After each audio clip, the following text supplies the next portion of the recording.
Tadi juga merupakan kesempatan untuk Ibu Kristalina menyampaikan kepada Presiden mengenai penyelenggaraan G20 untuk Menteri-Menteri Keuangan dan Gubernur Bank Sentral. Ini adalah pertemuan ketiga di bawah presidensi Indonesia.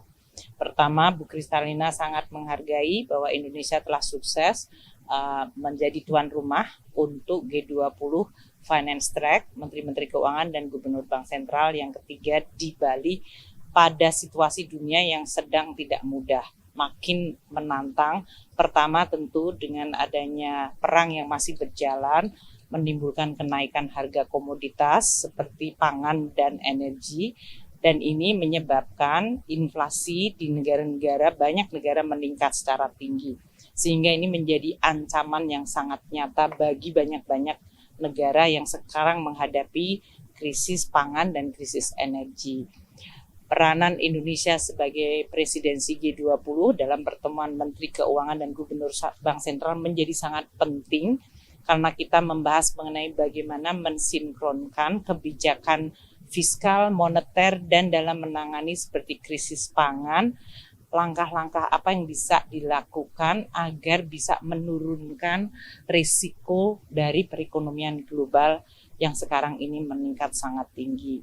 Kedua, Ibu Kristalina juga menyampaikan kepada Bapak Presiden dengan situasi inflasi yang kemudian menyebabkan kebijakan bank-bank sentral menaikkan suku bunga, maka kemungkinan berbagai negara-negara miskin yang sekarang sudah dalam kondisi sangat rawan, mereka akan dalam kondisi yang makin sulit, terkena krisis pangan, terkena juga kemungkinan krisis keuangan. Dan oleh karena itu, Ibu Kristalina tadi menyampaikan bahwa IMF akan melakukan langkah untuk bisa membantu negara-negara miskin tersebut yang akan menghadapi kondisi yang luar biasa berat. Nah, ini kepemimpinan Indonesia nanti di bawah Presiden Bapak Jokowi pada saat pertemuan G20 diharapkan bisa pimpinan-pimpinan dari negara G20 akan mendukung langkah dari institusi-institusi yang memiliki kemampuan untuk membantu negara-negara yang sedang mengalami krisis. Seperti yang sekarang ini terjadi di berbagai negara Afrika dan juga bahkan negara seperti Sri Lanka. Ini akan sangat penting karena jangan sampai kemudian kemampuan dunia internasional untuk mencegah krisis menjadi makin lemah dan akan menyebabkan risiko makin tinggi.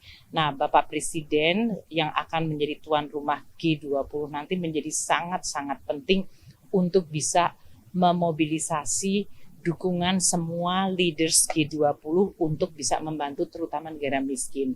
Tadi juga disampaikan bahwa Indonesia mengharapkan untuk terus negara-negara Afrika Union bisa diundang di dalam G20 karena selama ini G20 tidak memasukkan negara-negara Afrika Union ya di dalam pembahasannya secara permanen. Nah, waktu presidensi Indonesia ini kita berinisiatif, Bapak Presiden mengundang African Union. Ini diharapkan juga akan menjadi suatu keputusan yang permanen dari G20. Dan ini kemudian menyebabkan kita bisa membahas masalah dunia secara lebih lengkap karena suara dari negara-negara, terutama dari Afrika yang sekarang sedang menghadapi banyak sekali kesulitan pangan, kesulitan dari sisi ekonomi dan juga keuangan menjadi sangat-sangat penting. Nah, yang terakhir tentu diharapkan bahwa dalam situasi dunia yang memang sangat tidak pasti ini, semua negara memang perlu bersiap. Namun, MD Kristalina tadi menyampaikan Indonesia dalam situasi yang sangat baik dari sisi tadi kinerja ekonominya, dari sisi pertumbuhan, dari sisi neraca pembayaran karena terjadi surplus perdagangan 26 bulan berturut-turut, dari sisi inflasi yang relatif jauh lebih rendah, di bawah 5%, hanya 4,2 dibandingkan negara lain yang sudah sangat tinggi, dan yang paling penting sinkronisasi dan kerjasama kebijakan moneter fiskal dari Bank Indonesia dan Kementerian Keuangan untuk bisa menjaga untuk tetap bekerja secara harmonis karena ini akan membantu menjaga momentum pemulihan ekonomi Indonesia. Kristalina juga menyampaikan penghargaan tadi mengenai penanganan COVID yang telah disampaikan oleh Pak Menko. Selanjutnya kita tentu berharap bahwa kondisi Indonesia yang baik ini tetap dijaga karena nanti Bapak Presiden akan menjadi tuan rumah pada bulan November.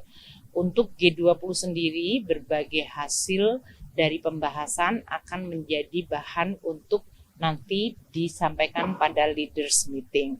Itu berbagai yang sudah dicapai ya, yaitu seperti tadi masalah health sama kesehatan dengan pembentukan pandemic preparedness dan financial intermediary 1,3 billion itu merupakan satu capaian yang bagus. Kita bicara tentang cryptocurrency dan regulasi mengenai digital coin ini menjadi salah satu yang bagus. Financial inclusion dan digital technology juga menjadi salah satu capaian yang sangat baik. Kita bicara tentang global taxation juga menjadi sangat impresif dalam situasi saat ini. Juga mengenai sustainable finance serta pembangunan infrastruktur yang berkelanjutan. Itu adalah hasil-hasil yang dilakukan di G20. Itu ya.